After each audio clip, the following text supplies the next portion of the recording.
to the best of my recollection, Razor was one of the first good guys that was still a bad guy. Razor, as a baby face, if we're going to call it that, is an incredible run and so many great matches and memories, but Razor didn't make that full-blown transformation where all of a sudden he came out and smiled and high-fived everybody and was like, look at me, root for me, I'm a good guy. He was still Razor Ramon. He was still kind of a jerk. He was just a jerk to the guys who were worse than him. And it was sort of my first memory of a shade of gray as a character. Because, yes, he was beating up the guys that I didn't like, but I wasn't necessarily like, man, he's my hero. He was just so freaking cool. And that is the one word that I have seen more than any on social media over the past several days since he took a turn for the worst. Nobody can deny how damn cool Razor Ramon was. Yeah, because everyone as a kid, for all four of us, put a toothpick in their mouth and would flick it. And I got hit with toothpicks from my brother all the time because he loved Razor Ramon. And that was, to your point, that area of gray graves where you're like, well, I shouldn't be throwing a toothpick at somebody because that's mean. But damn, it's pretty cool just to be like, hey, boop, right in the nose and then walk away. Like, you were getting in trouble for throwing toothpicks. If I had $1 for every toothpick my father flicked at me during the Razor Ramon era, and I was reading social media after Raw, and I saw a tweet, and I wish I would have screenshotted it or saved it from someone, I don't remember if it was a friend of mine, and I actually saw several tweets of a similar nature where people bonded with their dads over Razor Ramon.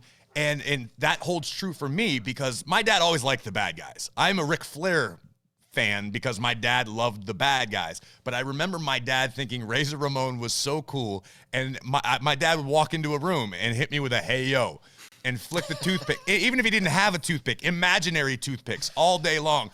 My dad thought Razor was the coolest. And that was the first time that I think my dad and I connected on the same guy. We were both like, I was getting a little older where I was like, oh, yeah, I like the grown-up stuff.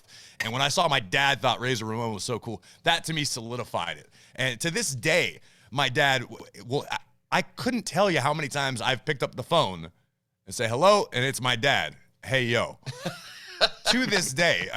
This really resonates for me on a whole different level. It's so stupid, but it was kind of my introduction to toothpicks. Like I was a kid, when the concept of toothpicks. Yeah, the concept. Like when I was a kid, I was pretty young when Razor hit the screen, and man, like he starts doing this carve you up and tossing the toothpick, and I was just completely fascinated by this whole concept. So now when we're going out to dinner as a family, when we're hitting the hostess stand on the way out, boom, I'm going right for the single wrap toothpick thing because I wanted to be just like Razor. Still didn't really understand the concept of it, but you grabbed a handful, so you had multiple that you could stash throughout the week. Yeah, I needed them to last the week for sure. Yeah, I used to do the arms out, like the ladder walk thing a lot. I went to a Catholic school, and so we had uniforms, and so every once in a while we would have a dress down day where we could wear anything we wanted to. And every single dress down day in elementary school, I had that very loud 90s oozing machismo, that yellow shirt. Oh, yes. I owned it. The all-over print. Yes.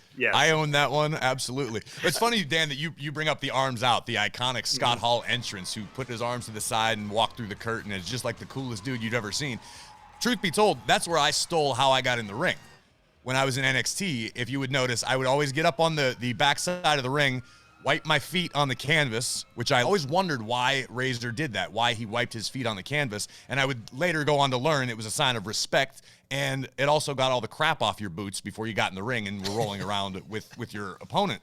But I would do the arms out, and I wouldn't touch the middle rope with my arm. And that was my little homage to Scott Hall. That was where I totally ripped that off. That was the only reason for that. I just always thought it was cool, and I just kind of took it and put it in a little bit of a different place. Well, how many little memorable things did he do? I think this is more the NWO when he would do the finger thing when he acted like he was scared of someone. Spooky fingers? Yeah. He did that, and then he took the jewelry off, and he'd come over to the camera, and he'd point, and he'd be yelling.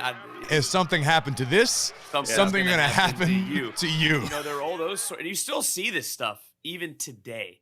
Damian Priest with his walk on Monday. There's still talent that comes over and throws stuff at the camera in the corner during their entrances. So it's just wild to think about all those little things. I always remember the hair when he'd take his hair and take it out of the chain for some reason, and he'd flick it back because my brother had long hair, and he'd always do that. It's just those little small things that you still remember, and it is kind of funny to think about. Like what you hear? Catch full episodes of After the Bell on Spotify. Follow us now and never miss an episode.